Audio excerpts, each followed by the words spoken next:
It's been a while, but we're back in Auburnvale, and this episode sets the path forward. Some new rules, some ridiculous luck, and a lot of progress towards tackling our 90 fletching goal.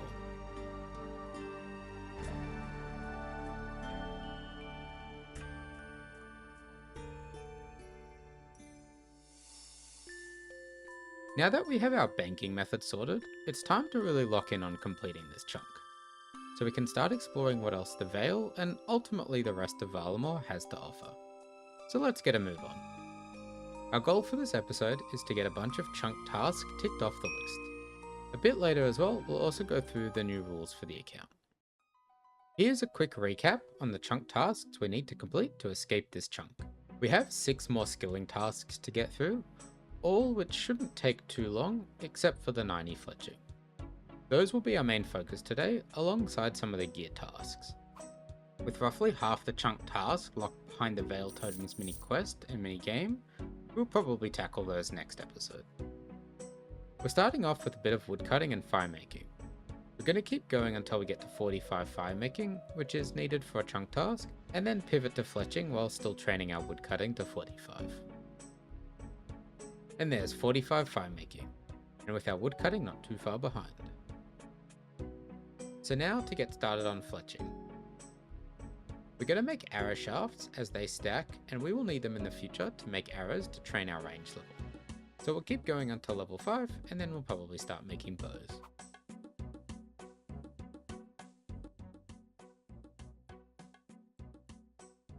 Okay, so it turns out short bows are the same XP, and they sell for next to nothing, so we'll probably just keep doing the arrow shafts for now, as it's a bit more chill. Level 10, awesome. Now we can make longbows. Until we get stuck into Veil Totems later on, all the bows we make, we are going to sell to get a bit of a cash stack going. This will be to buy food and better weapons as we train our combat stats, and possibly to purchase a house in the future with the help of our little Leprechaun friend.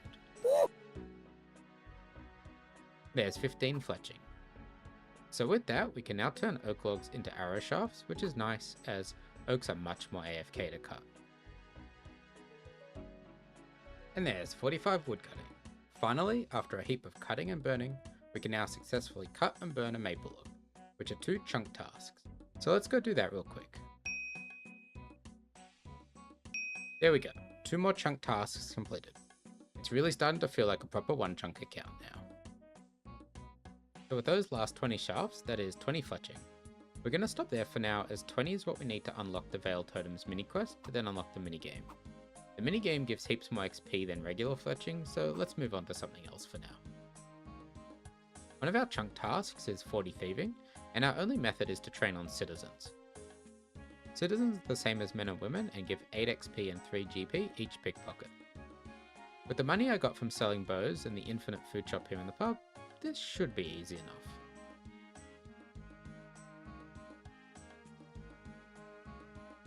There's 20 thieving. We'll probably stop there for now because my finger and my soul hurts. And now it's time for us to train our combat stats.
During that training stint, I also got my first maze random event. The maze random event is one of the best to get on a one chunk account early. You can either rush and complete the maze for some great items, or there is an alternative method where you can stall it and loot the side chest once a minute for over an hour, which can also give a lot of items one chunks normally can't get early. However, as I don't have the inventory space for the stalling method, I'll just be doing them regularly for now. And with that drill sergeant random event, we have our first RuneScape on the account. Now with the inventory feeling a bit cluttered, and with our amazing Leprechaun banking method, I'm going to call in the team to give me a hand. The method for depositing is quite simple. Call in some friends and bring my alts and just woodcut maples nearby, with everyone besides Unvaled having a forester's kit on. Then hopefully we can summon the Leprechaun, and as long as Unvaled has cut an oak or higher tier log within the last 3 minutes, near the tree that spawns the forestry event, he is eligible for the spawned event and then can deposit any items if it is the Leprechaun. So while we were trying to get the Leprechaun event, I got another maze random, and while I was doing it, this happened.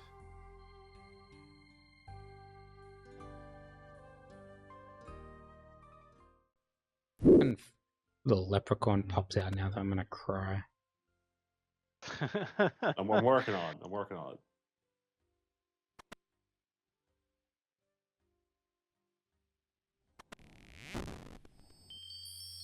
No, that literally is it. It's unbelievable! Wow.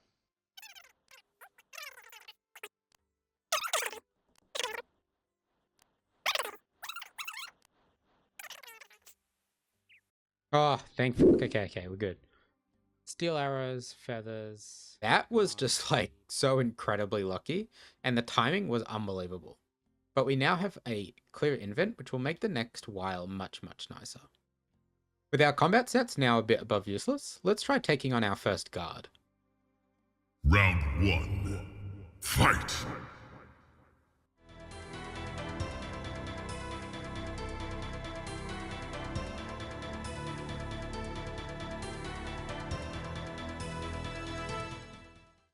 Okay, that wasn't too bad, but I still took a lot of damage, although my defense is 1, so that makes sense. I killed another one just to use up the food that I bought for the first, but we didn't get lucky with any drops. On that second guard, we also managed to get our first lamp.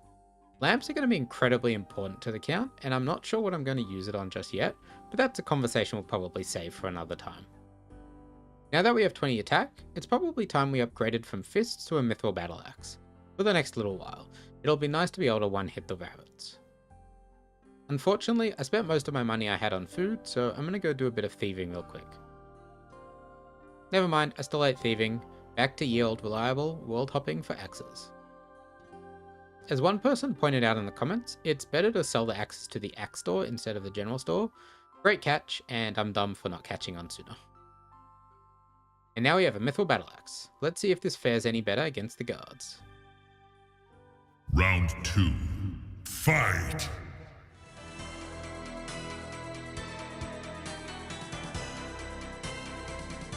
Overall, that wasn't too bad, but I think we still took a bit too much damage to swap this as our main combat trading method, so probably back to the rabbit for now.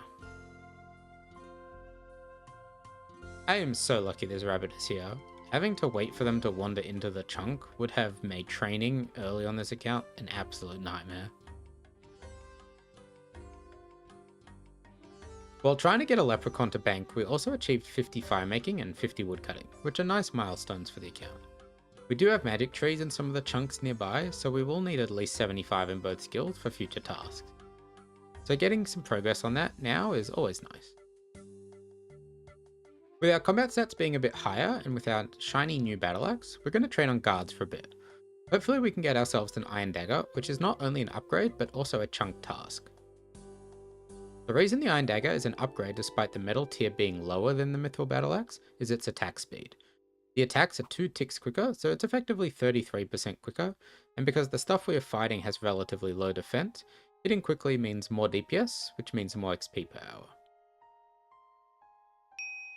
And there we go, Iron Dagger obtained. That's another chunk task ticked off. Nice. I think we're going to start working on defense, as it should really help with our ability to train on guards. We're just going to use the dagger on rabbits to do this. Being able to train on guards will be a bit less click and attention intensive as the rabbits, although we do get less prayer XP and no cooking XP, so there is a trade-off, although it is nice to have a couple options for training. 40 defense also facilitates a chunk task once we get our fletching up, so we're going to need to train it either way. And with 34 cooking, we now don't burn the rabbits anymore, which is quite nice. One thing I realised is we need 40 defense to make a maple shield, which also needs 57 fletching, which is still a bit far away. However, we might be able to make a lower tier shield, and even though the bonus stats are small, everything at this point in the account makes a difference, and so I think it's worth investigating. So to make an oak shield, which is the best one I have access to currently, we're going to need 27 fletching. So we're going to make some oak bows and then sell them to the general store.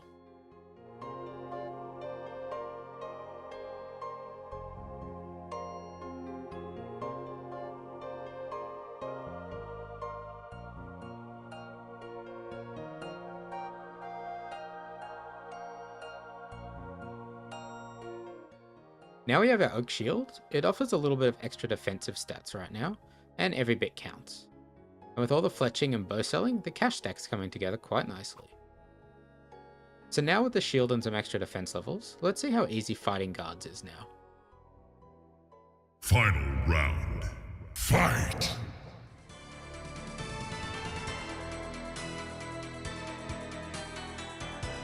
Finish him!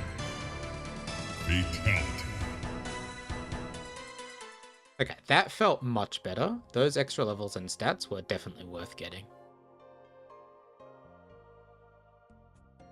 Thanks to the Beekeeper, we have another Fashionscape upgrade, and we got another lamp. I had no idea you got both. I thought you only got the lamps once you had the full set.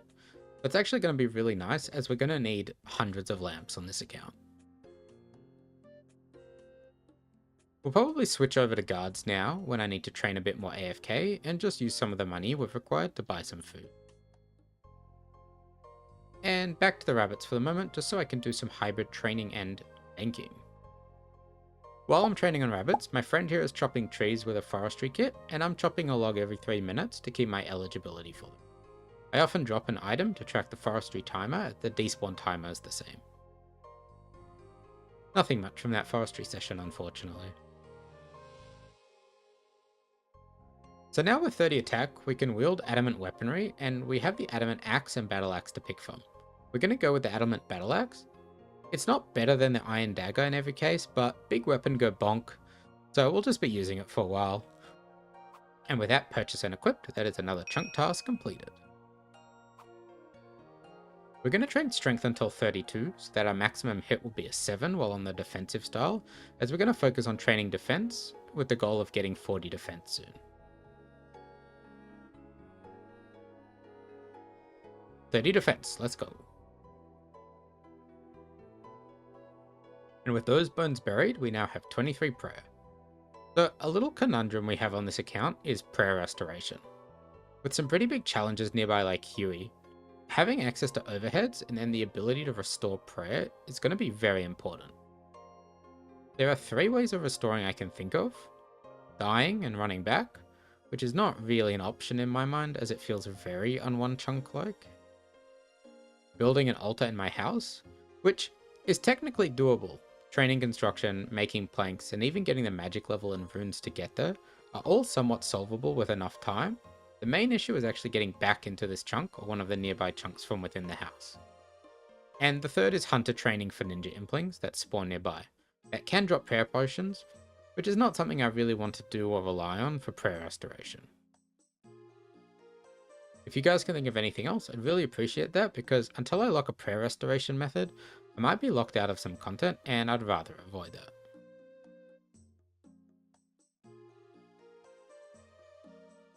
And there's 32 defense, almost halfway to 40. So while I was away, I had a lot of time to think, and I finally settled on the rule set for this account. The full list is linked in the description below, but here are the highlights. First, the shift to semi-extreme. I'm not calling myself extreme because I'm definitely not on Verflimps level, but I do want the account to be tough. I like challenge and I like overcoming hurdles, but I also have a job and want to keep making these videos, so semi-extreme feels like the right middle ground. Next, No imp requirements. Some feedback I received is to avoid the 99 hunter grind. The imp grind has been done to death, and I don't think it makes for fun content. I'd rather treat imps as little loot pinatas that are exciting when they show up, not an anchor that drags a series down. So imp tasks aren't required and imp item tasks are removed. Exceptions. Rune mysteries and buying a house. I'm going to allow both. This gives me a way to lamp rune crafting later, and unlocks gaining construction XP from lamps, forestry and veil totems. I'll need 20 rune crafting for Moons of Peril eventually anyway, and there's no other ways to train rune crafting in Varlamore that I know of. Druidic Ritual. I'm adopting a golfer's suggestion that I really liked. I'll wait until I naturally have all 4 meats, rat, beef, chicken and bear, inside my accessible chunks. 3 of them are very doable, the rat is the tricky one. If the account ever gets hard stuck because of this, I might allow the rat meat only from outside the chunk, but that'll be a last resort option. Chunk rolling. For chunk rolls, I'll be rolling one random connected chunk at a time. This includes chunk rolls via transports, but not teleports, as long as they are consistent and repeatable. So the guy who takes you to and from the Quetzalcoatl Gorge and the boat to Teklan or Kastori are valid. However, things like the Gemstone Crab Tunnel aren't valid, as it can take you to multiple random places. Teleports will also not be allowed, as I don't have a way to get back currently, and it also kind of defeats the Varlamore exploration aspect of this account and journey. And finally, the kill switch. If I calculate that a task will take over 500 hours, I'm going to give myself the option to backlog it. It doesn't mean that I will, it just prevents the account from grinding to a halt on something miserable that also makes for terrible content. This series is meant to be a long journey with you guys, and I don't want it to become stale. That's basically it for now. I'm still open to feedback, and this is a collaborative series, and we've got plenty of time before our chunk roll anyway, so let me know what you guys think. The last thing I want to mention is sailing.